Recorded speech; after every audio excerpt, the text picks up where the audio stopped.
Queridos hermanos todos, celebramos este cuarto domingo de Adviento y la liturgia de hoy comenzaba con ese canto de la Iglesia: Hija de Sión, alégrate, porque el Señor viene a ti, Salvador y Rey. El cuarto domingo del Adviento es un domingo en el que, a diferencia de los demás, en que digamos toda la atención se dirige siempre a Jesucristo como Señor y Salvador, que es el sujeto y el objeto de nuestra liturgia, hoy, este domingo, se quiere dedicar a la Virgen María.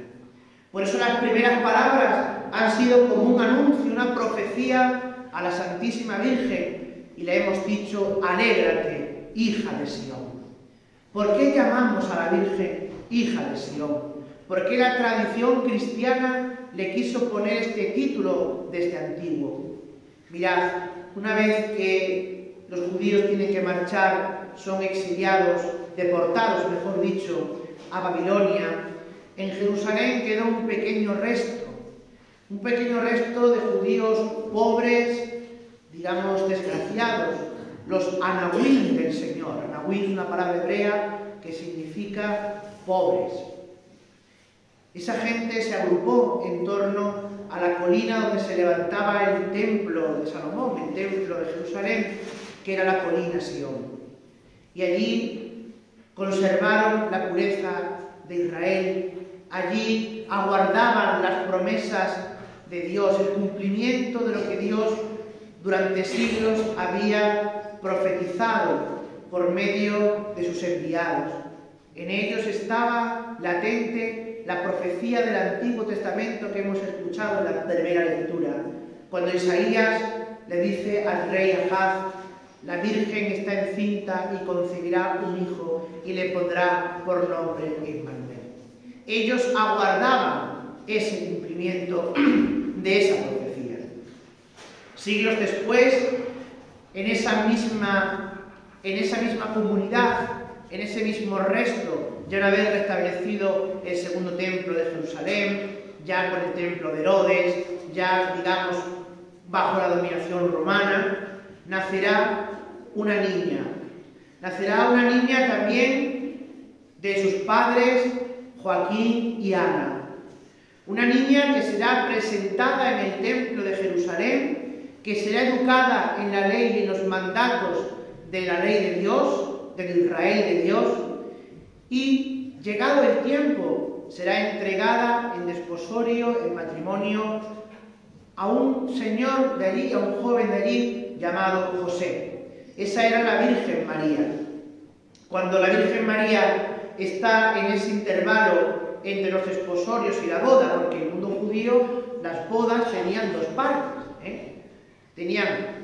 una primera parte que eran los desposorios, podríamos decir como si fuese la pedida de mano, ¿no?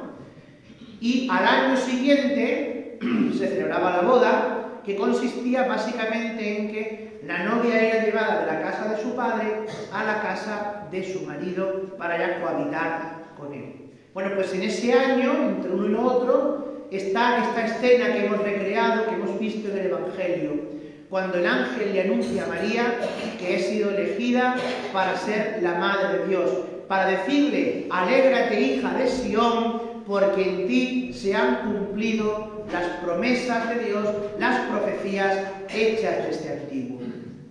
Por eso llamamos a la Virgen María la hija de Sión, porque aquellos israelitas, aquellos hijos de Sión, que esperaban el cumplimiento de las profecías, de las promesas, ahora las ven realizadas, ahora las ven cumplidas en el seno de la Virgen Santísima, de la Virgen María. Y así comienza la historia de la salvación ya para nosotros con Jesucristo. Y esa historia que se había iniciado en el Génesis, con Adán, con Eva, con el pecado original, con esa promesa de salvación que leíamos el día de la Inmaculada, cuando Dios le había dicho a Eva y a Adán que mandaría una mujer cuya descendencia aplastaría la soberbia de la serpiente, del demonio, y nos traería la salvación.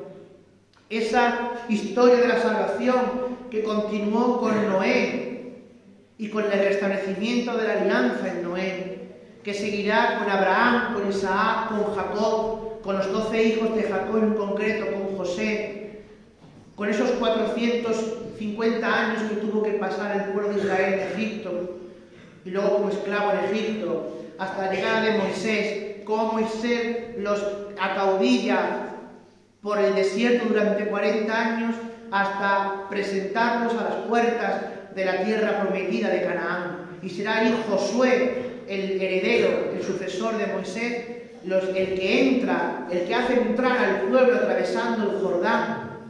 con el arca de alianza en la tierra prometida, en la tierra de Canaán. Y allí será el restablecimiento de los jueces, de las mujeres fuertes, del rey Saúl, que luego se muestra un fraude para Dios y para Israel, y renueva el compromiso monárquico con el rey David, rey Salomón,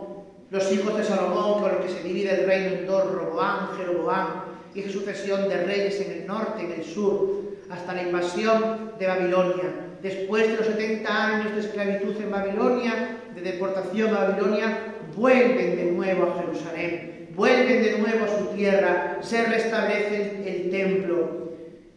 Y ahí comienza pues otra aventura, otra renovación de la alianza de Dios con su pueblo, con la época incluso de Alejandro Magno, de los Seleucidas, de los Antíocos, los Macabeos, el libro de los Macabeos, hasta la llegada del Imperio Romano, que conquistan Tierra Santa, y en ese momento nace nuestro Señor Jesucristo, como celebraremos el próximo domingo, Dios mediante, en el día de la Navidad. Vemos, por tanto, cómo la historia de la salvación se ha ido cumpliendo, se ha ido prometiendo hasta llegar a nuestro Señor Jesucristo, hasta llegar a la Virgen María, que es la aurora de la salvación, que es la antesala de la salvación. Por eso este domingo, repito, nos volvemos a la Virgen Madre, nos volvemos a María y le decimos: alégrate, hija de Sión, porque en ti se cumplen las esperanzas, porque en ti se cumplen las promesas, porque por ti nos viene la alegría a los que estábamos tristes, porque por ti nos viene la salvación a los que éramos esclavos. Alégrate, hija de Sión, porque pronto nacerá ese niño que has gestado durante 9 meses en tus entrañas purísimas de madre. Alégrate, hija de Sión, porque desde entonces ya también eres nuestra madre espiritual, nuestra madre en el orden de la gracia, nuestra madre para siempre. Que así sea.